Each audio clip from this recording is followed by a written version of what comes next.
சரி, கதை ஆரம்பிக்கிறது. ஒரு போலீஸ் ஆபீசர் ஆக்சல் ஃபோலி டெட்ராய்ட்ல காரை ஓட்டிட்டு போறாரு. டெட்ராய்ட்ல உள்ளவங்களுக்கு அவருக்கு நல்லா தெரியும். அப்புறம் டெட்ராய்ட் ஹாக்கி ஸ்டேடியம்ல போய் நிக்கிறாரு. அங்கே ஆட்டத்துல அவருக்கு ரொம்ப ஃபோகஸ். பக்கத்துல அவருடைய கூட்டாளி வுடி இருக்காரு. அவருக்கு பேச்சு ரொம்ப அதிகம். எப்பவும் ஆக்சலை பின்தொடர்ந்துட்டு இருப்பாரு. ஆக்சல் அவருக்கு ரொம்ப இன்ஸ்பிரேஷன். போலீஸ் ஆபீசரா வரணும்னு வுடிக்கு ஆசை. ஆக்சல் ரொம்ப கம்பீரமா ஸ்ட்ராங்கா இருப்பாரு.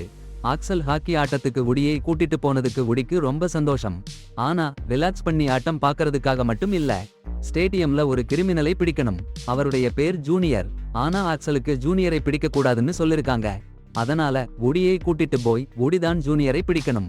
அவருக்கு நல்ல பெயர் கிடைக்கும். அப்புறம் ஆக்சலும் வுடியும் தலை குனிஞ்சு இலக்கை நோக்கி போனாங்க. ஆனா ஜூனியர் பிடிபட்டதும் நான் மாறிட்டேன், எந்த குற்றமும் பண்ணலன்னு கொந்தளிச்சு போனான். அவன் மேல ஏன் இப்படி கண் வைக்கிறாங்கன்னு ஆக்சலை கடுப்பா பார்த்தான். முன்னாடியே சண்டை போட்டவங்க இல்லையா? ஆனால் அந்த நேரம்ல ஆக்சல் லாக்கர் ரூம்ல சந்தேகமான ஒரு விஷயம் கவனிச்சான். ஒரு நிமிஷம் கூட நிறுத்தாம லாக்கர் ரூம் நோக்கி ஓடினான். போனதும் பாருங்க, ஆயுதம் ஏந்தின கொள்ளையர்கள் கூட்டம். பலரை பிணையில் வச்சிருக்காங்க. நிலத்தில படுங்கன்னு கட்டளையிடுறாங்க. ஆக்சல் என்ன பண்ணினாருன்னா நேரடியா எதிர்த்தாரு. அதிர்ச்சி. அந்த டெக்னிக்கே வேலை பண்ணிடுச்சு. ஒரு கொள்ளையன் சமீபிச்சான். அவனை அடக்க வாய்ப்பு கிடைச்சது. துப்பாக்கியை அவன் மேல வைச்சு ஆயுதங்களை விடுங்கன்னு கூறினாரு. ஆனா அந்த நேரம்ல பிணையில் வைச்சிருந்த ஒரு போலீஸ் எழுந்து ஆக்சலை தாக்கினான். கொள்ளையர்கள் எல்லாரும் தப்பிச்சு போயிட்டாங்க. வேற வழி இல்லாம ஆக்சல் வுடி அப்படியே ஓடி பிடிக்க போனாங்க. எந்த வண்டியில போறதுன்னு தெரியாம ஆக்சல் ஒரு பெரிய லாரியை எடுத்துட்டு கொள்ளைக்காரங்களை விரட்ட ஆரம்பிச்சுட்டாரு. ஓட்டத்துல கொள்ளைக்காரங்க சுவரை தாண்டி பைக்ல கேட்டாங்க. சீக்கிரமா வேற வண்டி தேடி ஒரு பனி கிளீனிங் மிஷினை எடுத்துட்டு விரட்டல் தொடர்ந்தது. அடுத்த நாள் ஆக்சல் ஸ்டேஷன்ல போய் ரிப்போர்ட் பண்ணும்போது அவருடைய நண்பர் போலீஸ் ஆபீசர் ERS சத்தமா கை தட்டினாங்க. கொள்ளைக்காரங்களை பிடிச்சிட்டு வந்ததுக்கு. ஆனா டெபுட்டி சீஃப் ஜெஃப்ரிக்கு சந்தோஷம் இல்ல. ஆக்சலோட செயல்பாடுகளால கமிஷனர் அவருக்கு அமோகமா தண்டனை கொடுத்தாரு. ஓட்டத்தின் போது ஏற்பட்ட கோளாறால இப்போ இந்த மாதிரி செயல்பாடுகள் சரியில்லைன்னு ஜெஃப்ரி சொன்னாரு. முன்னால இந்த மாதிரி செய்தா எச்சரிக்கைன்னு போயிருச்சு. இப்போ இது பதவி போகும் அளவுக்கு சேர்ந்துடுச்சு. சொல்லப்போனா பொதுமக்கள் கிட்ட இது கெட்ட பெயர்தான். அடேங்கப்பா, ஜெஃப்ரி ஓய்வுல இருந்துடுறேன்னு சொல்றாரு பாருங்க. அப்படின்னா ஆக்சலோட பொல்லாத வேலைகளுக்கு துணை போறது இல்லன்னாச்சு. அவரு குடும்பத்தோட நேரம் கழிக்கணும்னு சொல்றாரு. ஆக்சலையும் அவரு ஒரே பொண்ணு ஜேன் கூட நேரம் கழிக்க சொல்றாரு. அப்புறம் காட்சி மாறுது. அமெரிக்காவோட மிகவும் நெரிசல் நிறைஞ்ச நகரம் லாஸ் ஏஞ்சல்ஸ். அங்க ஜேன் ஒரு வக்கீல் சிறைச்சாலைக்கு போறாங்க. சாம்னு ஒரு கைதிக்கு உதவி பண்றாங்க. ஜேன் நினைக்கிறாங்க சாம் குற்றமில்லாதவங்கன்னு. சாட்சி சொல்லுறதுல முரண்பாடுகள் இருக்குன்னு சொல்றாங்க. சாம் போலீஸ் அலுவலரை கொன்னதா சொல்றாங்க. அவரு மாமாவுக்கு கள்ளச்சாமான் கடத்திட்டு போனப்போ சண்டையாகி சாமார்ட்ட கொன்னதா சொல்றாங்க. ஆனா சாம் சொல்றாரு வேற கார் வந்து முகமூடி போட்டுக்கிட்டு இருந்தவங்க போலீஸ்காரரை கொன்னாங்கன்னு. சாமார்ட்ட குற்றவாளி நினைச்சிட்டாங்க. சிறிது நேரத்துல கோர்ட் கேஸ் ஆரம்பிச்சிடுச்சு. சாம் தப்பிக்க முடியாதுன்னு தெளிவா தெரிஞ்சிச்சு. சாட்சியங்களும் குற்றச்சாட்டுகளும் அவன் மேல அள்ளி வீசினாங்க. ஆனா ஜேன் அவங்க வக்கீல் நின்னு கொப்லாண்ட் மீண்டும் விசாரிக்கணும்னு கேட்டாங்க. இது கொப்லாண்ட் வக்கீலுக்கு ரொம்ப கோபத்தை வரவச்சுச்சு. ஏன்னா அது அவங்க கிளையன் லஞ்சம் வாங்குற காவல்காரன்னு அர்த்தம். வழக்கோட திசையே மாறிடுச்சு. எவ்வளவு கோபம் இருந்தாலும் ஜேன் தன் நிலைப்பாட்டில் உறுதியா இருந்தாங்க. அவங்க தன் டீமுக்கு கொப்லாண்ட் வங்கி கணக்குகளை சோதிச்சு சந்தேகத்திற்குரிய பரிவர்த்தனைகள் இருக்கான்னு பாருங்கன்னு சொன்னாங்க. அவங்க செயல்பாரால ஜேனை முகமூடி அணிந்த ஒரு ஆள் டார்கெட் பண்ணிட்டான். வழக்கை விட்டுடுன்னு அவங்க காரை கட்டிடத்துல தூக்கி போட்டு மிரட்டினான். சந்தோஷமா போலீஸ் தீயணைப்பு துறையினர் உதவியால ஜேனோட கார் பாதுகாப்பா கீழே இறக்கப்பட்டது. அதுக்கு அப்புறம் பில்லி ரோஸ்வுட்னு ஒரு குற்றத்தடுப்பு அலுவலர் ஜேனை சந்திச்சாங்க. அவரும் சாம் கேஸை விசாரிச்சுட்டு இருந்தாங்க. முதல்ல பில்லி தான் ஜேனிடம் உதவி கேட்டாங்கன்னும் இப்போ இந்த சூழ்நிலை ரொம்ப டென்ஷனா இருக்குன்னு ஜேன் பின்வாங்குன்னு சொன்னாங்கன்னும் தெரிஞ்சிச்சு. பில்லிக்கு பயங்கரமா ஆகிடுச்சு. அக்சல் கிட்ட கெட்ட சொல்ல அவனுக்கு பயமா இருந்துச்சு. அக்சல் ஜேன் அப்பா. ஆனா ஜேன் அக்சல்ல ரொம்ப சொந்தமா இல்ல.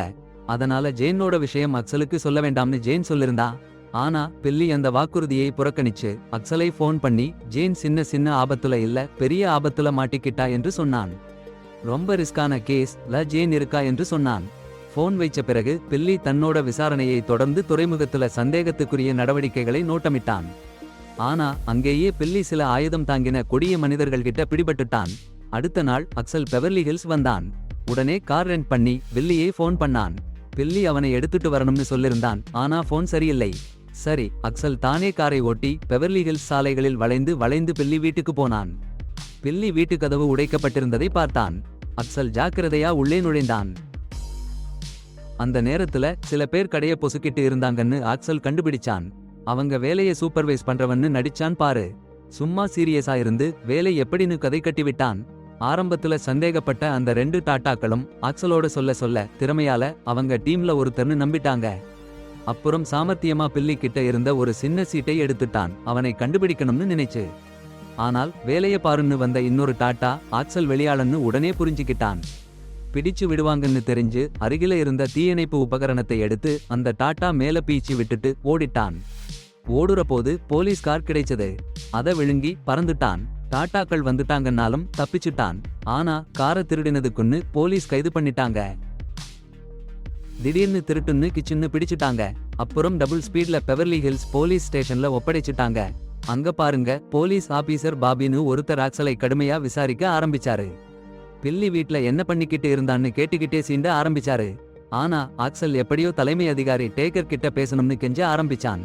அவருக்கு டேக்கர் சார் நல்லா தெரியும்னு சொல்லி. ஆனா பாபி அவனை சும்மா விடல. ஆக்சல் என்ன காரணத்துக்காக பில்லி வீட்ல இருந்தான்னு கண்டுபிடிக்கணும்னு பிடிவாதமா இருந்தாரு. அப்புறம் ஆக்சல் பாபிய திசை திருப்ப முயற்சி பண்ணான். அவன் பாபியோட பழைய புகைப்படத்தை காமிச்சான். ஏர்போர்ட்ல பைலட்டா இருந்த போட்டோ. பாபி ரொம்ப கெட்டிக்காரன்னு தெரிஞ்சது. எதுவும் சாதிக்க முடியல. ஸ்டேஷன்ல கஷ்டப்பட்ட ஆக்சல் ஜேன் கிட்ட போன் பண்ண முடிவு பண்ணான். ஜேன் தான் அவனை காப்பாத்த முடியும்னு நினைச்சான். அவங்க 2 பேருக்கும் நல்லா தெரியும். கலகலப்பான சம்பவங்கள் நிறைய நடந்திருக்கு. பல கால்ஸ் கட் ஆன பிறகு ஜேன் கிட்ட பில்லி பத்தி ஒரு ரகசியம் தெரியும்னு சொல்லிட்டான் ஆக்சல். இதை கேட்ட உடனே ஜேன் ஓடி வந்து அப்பாவை எடுத்துட்டு பில்லி பத்தி அவசரமா விசாரிச்சா. ஆனா நிறைய வருஷம் கழிச்சு சந்திச்சாங்கன்னா ஆக்சல் ஒரு நிமிஷம் முழிச்சு போயிட்டாரு. அவரோட மகள் எவ்வளவு பெருசாயிட்டான்னு பார்த்து அதிர்ச்சி ஆயிட்டாரு. சூழ்நிலையில அவருக்கு சங்கடமா இருந்துச்சு. ஜேன் அப்பா சொன்னதை சமாளிக்க முயற்சி பண்ணா. அந்த நேரத்துல பாபிக்கும் ஜேனுக்கும் காதல் இருந்துச்சுன்னு தெளிவா தெரிஞ்சிச்சு. 2 பேரும் ஒருத்தரை பார்த்தா சங்கடப்பட்டு நின்னாங்க.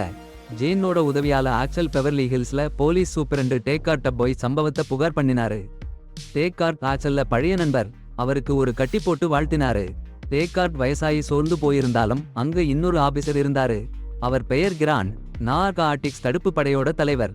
அவங்க பேசினப்போ கோப்லாண்ட் கிராண்டோட கீழே வேலை பண்றாருன்னு தெரிஞ்சிச்சு. கிராண்ட் கோப்லாண்ட் நல்ல போலீஸ்காரன்னும் எந்த தப்பு பண்ணவும் இல்லன்னும் நம்பினாரு. ஆனா கோப்லாண்ட் குற்றவாளின்னு நிரூபிக்க முயற்சி பண்ற ஜேனை பத்தி கேள்விப்பட்டதும் அதிர்ச்சி ஆயிட்டாரு. அக்சல் பொண்ணு. அக்சல் அப்புறம் ஜேன் கிட்ட ஆதாரம் கண்டுபிடிக்க உதவி பண்ண சொன்னாரு. ஜேன் அவங்க அப்பா மேல கடுப்பா இருந்தாலும் கேஸ்ல ஜெயிக்க இந்த ஆதாரம் உதவும்னு புரிஞ்சு அவருக்கு உதவ சம்மதிச்சா. அப்புறம் பில்லி கடைசியா பார்த்த இடம் கம்பவுண்ட்ல இருக்கிற ஒரு வண்டின்னு போனாங்க. ஜேன் உதவியோட அக்சல் அந்த இடம் பாதுகாப்பு காரார்கிட்ட கிளுகிளுப்பு பண்ணி அந்த வண்டிகளை சோதிக்க அனுமதி வாங்கிட்டாரு. அங்க கோப்லேன் சாகுறதுக்கு முன்னாடி ஓட்டிட்டு போன காரை கண்டுபிடிச்சாங்க. சோதிச்ச போது ஒரு மறைஞ்சு கேமரா கிடைச்சது. ஆனா அதுல இருந்த SD கார்டு காணோம். இன்னும் ஆச்சரியம் என்னன்னா போலீஸ் ரிப்போர்ட்ல கேமரா பத்தி ஒரு வார்த்தை கூட இல்ல. யாரோ பின்தொடர்றதுன்னு புரிஞ்சிச்சு. சீக்கிரமா காரை விட்டு டிராக்கர் எடுத்து விட்டு ஒரு பள்ளிக்கூடம் பஸ் பார்த்து அதுல டிராக்கர் வச்சு அனுப்பிவிட்டாங்க. அப்புறம் யாரு பின்தொடர்றாங்கன்னு அடையாளம் கண்டுபிடிச்சிட்டாங்க. அப்புறம் அந்த ரொம்ப சந்தேகமான ஆளுக பில்லி வீட்டை முன்னாடியே கொள்ளையடிச்சது அவங்கன்னு கண்டுபிடிச்சாங்க. ஆக்சல், ஜேன் அந்த கொள்ளைக்காரங்களை சாமர்த்தியமா ஏமாத்திட்டு அவங்களை ஒட்டி நடந்தாங்க. ஒரு கண்காணிப்புல நல்லா கவனமா இருந்துட்டு. அப்புறம் அந்த சந்தேகக்காரங்க ஈஸ்டர்ன் ஒரு பிரைவேட் கிளப்புல நின்னாங்க. முதல்ல ஆக்சல் அவன் சாதாரண வித்தையை பண்ணினான். ஒரு பெரிய VIP மாதிரி நடிச்சு போலியான ரிசர்வேஷன் காமிச்சு உள்ளே போக முயற்சி பண்ணான். ஆனா ரிசப்ஷனிஸ்ட் ரொம்ப கடுமையா இருந்தா. சரி, ஜேன் உள்ளே போக ஆக்சலை உதவி பண்ணினா. உள்ளே போய் மேலே போனாங்க. அங்கநாடி மருந்து தடுப்பு படையோட தலைவன் கிராண்ட் சந்திச்சாங்க. அந்த கொள்ளை பண்ணினவங்க கிராண்ட் வேலை பண்றவங்கன்னு கிராண்ட் சொன்னான். பில்லி முக்கியமான ஆதாரங்களை திருடிட்டான்னு சொல்லி அதனால அவன் வீட்டை சோதனை பண்ணினேன்னு சொன்னான். ஆனா ஆக்சல் நம்பல. கிராண்ட் ரொம்ப பணக்காரனா இருக்கான். போலீஸ் ஆபீசருக்கு இவ்வளவு பணம் எப்படின்னு சந்தேகம் வந்தது. கிராண்ட் சொல்றதுல உண்மை இல்லைன்னு தோணுச்சு.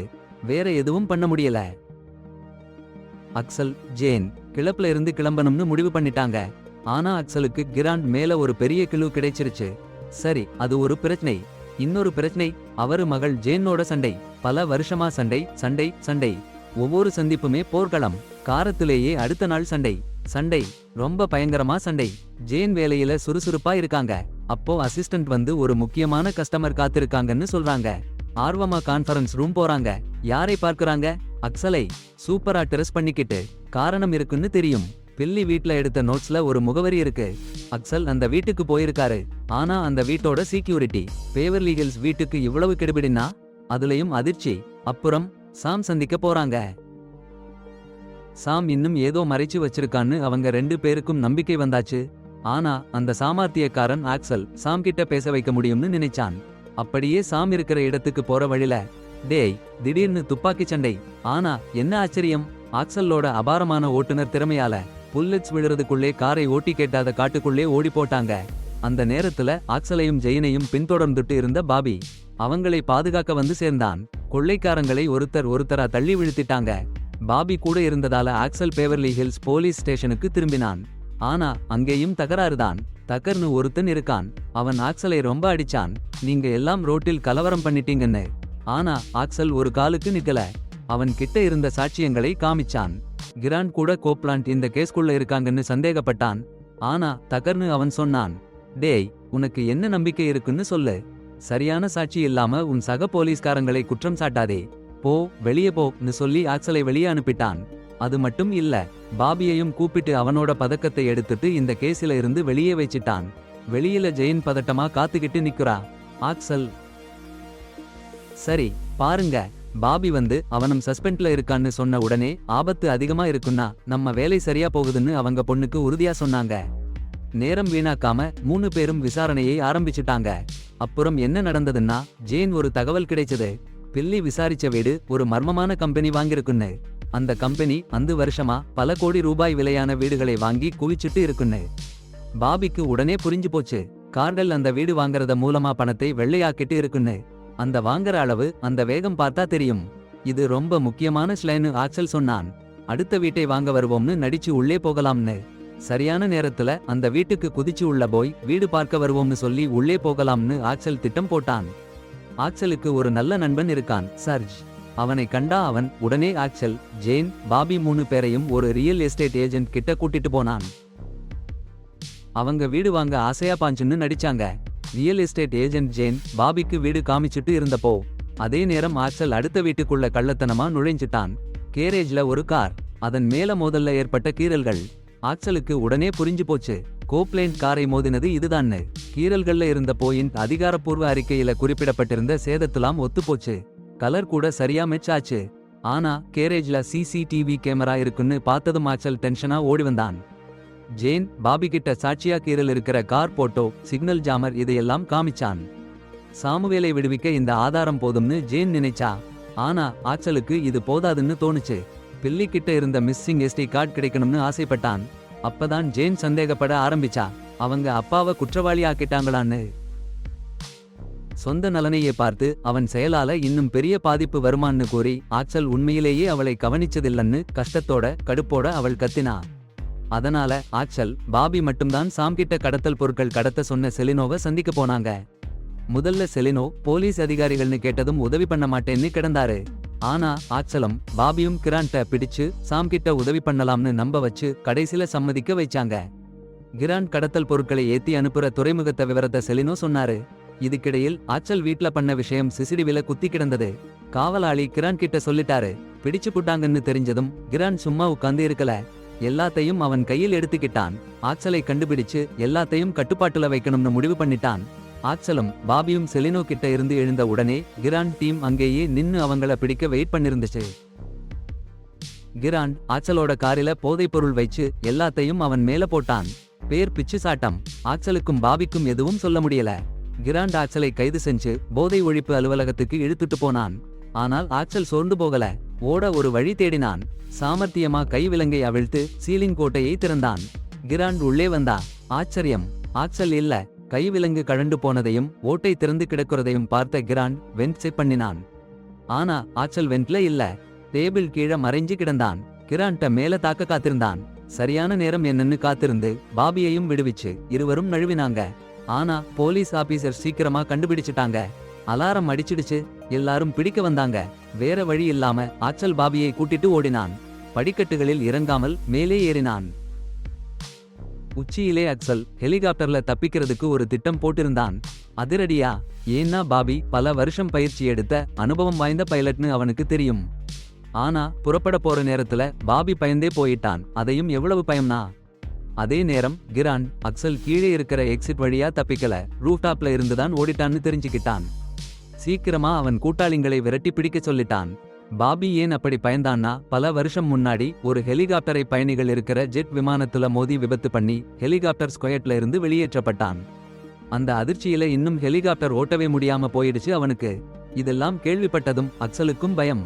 பாபியோட கையாலாகாத்தனத்தால ஹெலிகாப்டர் சரியா பறக்காம இங்கேயும் அங்கேயும் அடிச்சு போச்சு. ரேடார்ல கண்டுபிடிக்கவே முடியாத அளவுக்கு தப்பிச்சு போயிட்டாங்க. கிராண்ட் சிரி போயிட்டான். அப்புறம் அவன் டீமை காரில விரட்ட சொன்னான். ஆனா ஹெலிகாப்டர் ஒரு கொள்ளை கால்ஃப் கோர்ஸ்ல உட்கார்ந்துச்சு, சட்ட பிரச்சனை வராத இடத்துல. அடேங்கப்பா, ஆக்சல் சாமர்த்தியமா ஒரு பொண்ணு உள்ளே கிடக்குதுன்னு பேசி எல்லாரையும் திருப்பிவிட்டான். அந்த கலவரத்துல ஆக்சல்லும் பாபியும் கால்ஃப் கார்டு திருடிட்டாங்க. அப்புறம் ஆக்சல்லையும் பாபியையும் பிடிச்சது தப்பிச்சதுன்னு செய்தி ஜேன் கிட்ட போய் சேர்ந்துச்சு. அப்போ ஜேனுக்கு உள்ளே ஒரு பூகம்பமே நடந்துச்சு. சமீபத்துல அவங்க சண்டை போட்டது ஞாபகம் வந்துச்சு. அப்பா காணாம போயிடுவாரோன்னு பயம். டேய், அப்புறம் டேஜர் வாரண்டிஸ் பண்ணணும்னு சொன்னான். ஜேன் இன்னும் பயந்து போயிட்டா. அப்பாவுக்கு என்னமோ ஆகிடும்னு பயந்தா. அவங்க சண்டை போட்டது மனசுல கொடுமையா இருந்துச்சு. அப்பா கிட்ட இருந்து விலகி போயிடுவோம்னு நினைச்சா. அவங்க கவலைய பார்த்து டேஜர் சமாதானப்படுத்தினான். ஆக்சலுக்கு உனக்கு கவலை இருக்குன்னு சொன்னான். அவனுக்கு சொல்ல வழியே இல்லன்னு. அப்புறம் ஆக்சல் பாபி செலினோ சொன்ன துறைமுகத்துக்கு போனான். அங்கே ரகசியமா தேடினாங்க. கடைசியா கிடங்கொன்னுல பிள்ளையை கட்டி போட்டிருக்கிறதா கண்டுபிடிச்சாங்க. நேரம் வீணாக்காம ஆக்சல் பாபியும் சேர்ந்து கிடங்கை உடைச்சு போட்டாங்க. காப்பாளர்களை அடிச்சு தள்ளினாங்க. கொள்ளைக்காரங்க சட்டவிரோத பொருள்களை லாரியில ஏத்திக்கிட்டு இருந்தாங்க. அதை கண்டுபிடிச்ச ஆக்சல் லாரியையே டேக் ஓவர் பண்ணி துறைமுகத்துல இருந்து எஸ்கேப் ஆனாங்க. ஓட்டிக்கிட்டு ஜேன் கிட்ட போன் பண்ணினான் ஆக்சல். பிள்ளையையும் எஸ்டி கார்டையும் கண்டுபிடிச்சிட்டோம்னு சொல்ல போறான். ஆனா அதிர்ச்சி, போன்ல ஜேன் இல்ல. கிராண்ட் ஜேனை பிடிச்சு வச்சிருக்கான். எஸ்டி கார்டு வேணும்னு பிடிச்சு வச்சிருக்கான். ஜேனுக்கு பதிலா எஸ்டி கார்டு வேணும்னு கிராண்ட் கட்டளையிடுறான். மகளோட உயிருக்கு பயந்து ஆக்சல் உடனே ஜேன் இருக்கிற இடத்துக்கு போனான். டெட்ராய்ட்ல இருக்கிற ஜெஃப்ரியோட உதவியால இடத்தை கண்டுபிடிச்சாங்க. உதவி வேணும்னு ஆக்சலுக்கும் பாபிக்கும் புரியுது. ஆனா 3 பேரும் தப்பிச்சு ஓடுறவங்க. சட்டவிரோத பொருள்கள் நிறைய இருக்கிற லாரியில போறாங்க. போலீஸ் கிட்ட போனா என்ன ஆகும்? சாரி, உதவி கிடைக்காதுன்னு நினைச்சுட்டாரு ஆக்சல். ரியாஸ் தீர்ந்து போச்சுன்னு பார்த்தா அவர் என்ன பண்ணாரு தெரியுமா? பல போலீஸ்கார்களை ஒரே ஓட்டத்துல தள்ளி திருப்பிட்டாரு. பேர்லாம் ஆபத்துன்னு தெரிஞ்சும். ஏன்னா அவருக்கு என்னமோ பிரச்சனை வந்தா போலீஸ் ஓடி வரத்தான் வேணும்னு அவருக்கு தோணுச்சு. சரி, அப்புறம் என்ன நடந்ததுன்னா, ஆச்சலோட லாரி ஒரு அதிர்ச்சிகரமான சத்தத்துல அந்த வீட்டுல மோதிச்சுது. கிராண்ட் ஜேனை பிணையமா வச்சிருந்த வீட்ல. அந்த அதிர்ச்சியால வீடு அப்படியே நடுங்கி போச்சு. சூழ்நிலை மோசமா மாறிடுச்சு. உடனே காவலாளிகள் துப்பாக்கி சுட்டு ஆச்சலையும் பாபியையும் விரட்டினாங்க. பில்லி மேல இருந்து காவலாளிகளோட போராடி கவர் பண்ணிட்டாரு. பில்லிக்கு டோட்டா தீர்ந்து போக ஆரம்பிச்ச சமயத்துல டேக்கார்டும் அவரு டீமும் வந்து கார்ட்டல் டீம்போட போராட உதவி பண்ணாங்க. அந்த சமயத்துல மேல மட்டும் ஜேன் ஒருத்தியா கை சங்கிலியில கட்டி வைக்கப்பட்டிருந்தா. அப்பா கத்து கொடுத்த விஷயம் ஞாபகம் வந்தது. சங்கிலிய எப்படி பிடுங்கிறதுன்னு. அவ சங்கிலிய கழட்டி விட்டு அங்கே இருந்த ஒரு பூந்தொட்டியை எடுத்து ஒருத்தர நினைவு தெரியாம அடிச்சு விட்டா. காவல்காரங்க அவன் துப்பாக்கியை பிடிச்சிட அக்சல் ஓயாம போராடிட்டான். எத்தனை காவல்காரங்கன்னா எண்ண முடியாது. கிடைச்சதெல்லாம் ஆயுதமா வாங்கி அவங்களை தள்ளி விழுத்தான். ஜேன் இருக்கு அறைக்கு போக போக துப்பாக்கி சூடு. அங்க போனா ஜேன் தானே விடுதலையாகிட்டா. கிராண்ட் மட்டும் காத்திருந்தான். ஒருத்தரை பார்த்துக்கிட்டே துப்பாக்கி ஏந்தி நிக்கிறாங்க. சண்டையில கிராண்ட் ஒரு டீம் உறுப்பினர் அக்சலை தாக்க போறத பார்த்தான். சரணடைற நாடகமா ஆடி அக்சலை கொல்ல அவன் டீம் ரெடி ஆச்சு. அப்போ ஜேன் வேகமா தாக்கியவனை சுட்டு பிடிச்சா. கலவரத்துல கிராண்ட் துப்பாக்கியை எடுத்து ஜேனை நோக்கி நிறுத்தினான். அக்சல் உடனே ஜேன்னு கவன் இல்லாம குண்டை வாங்கிக்கிட்டான். ஜேனுக்கு என்ன ஆகுமோன்னு பயம். ஒரு நொடி தயங்கினான். ஆனா உடனே தன் உணர்வை உபயோகிச்சான். குண்டு அவன் உடம்புல பட்டுச்சு. வலி தாங்க முடியல. கீழே விழுந்தான். கிராண்ட் மறுபடியும் சுடரெடியா இருக்க பாபி. கிராண்ட் தலையில ஒரு குண்டு. Double action. உடனேயே டெத். அந்த நேரம்ல பேக்கப் போலீஸ் வந்து கார்டல் டீம் அத்தனையையும் பிடிச்சாங்க. ஆக்சல் ஹாஸ்பிடல்ல அட்மிட். சிகிச்சை எடுத்தாரு. ஆனா ஹாஸ்பிடல் சாப்பாடு பார்த்தா அவருக்கு சீதா. சொல்லிட்டு ரெஸ்டாரண்ட் ஓடி போனாரு. அப்போ ஜேன் கிளம்பி வந்தா. அப்பா ரெஸ்டாரண்ட் போறதுன்னு கேள்விப்பட்டதும் ஓடி வந்தா. Grant dead. Cartel team dead. Sam கிடைச்சிட்டான். நல்லா எல்லா ப்ரூஃப்ஸும் கிடைச்சிச்சு. ஆக்சல் ஜேனிட்ட சாரி சொன்னாரு. அப்பா வேலை பார்க்காம இருந்ததுக்கு. ஜேன் சாரி சொன்னா. அப்பாவோட ஃபீலிங்ஸ பத்தி நினைக்கலன்னு. ரிலேஷன் சரியில்லைன்னாலும் சரியாகும்னு நம்பிக்கை வந்துருச்சு. பாடம் என்னன்னா, ஹெலிகாப்டர் பிளாட்டுக்கு ஃப்ளை பண்ண வரும்னு நல்லா சரி பண்ணிக்கணும். ஸ்பெஷலா உங்க லைஃப் அதுல இருக்குன்னா, ஹெலிகாப்டர்ல ஒரு பெண் பத்தி உண்மையே சொல்லாம இருந்தா உங்களை காப்பாத்தலாம் அல்லது கஷ்டத்துல தள்ளலாம்.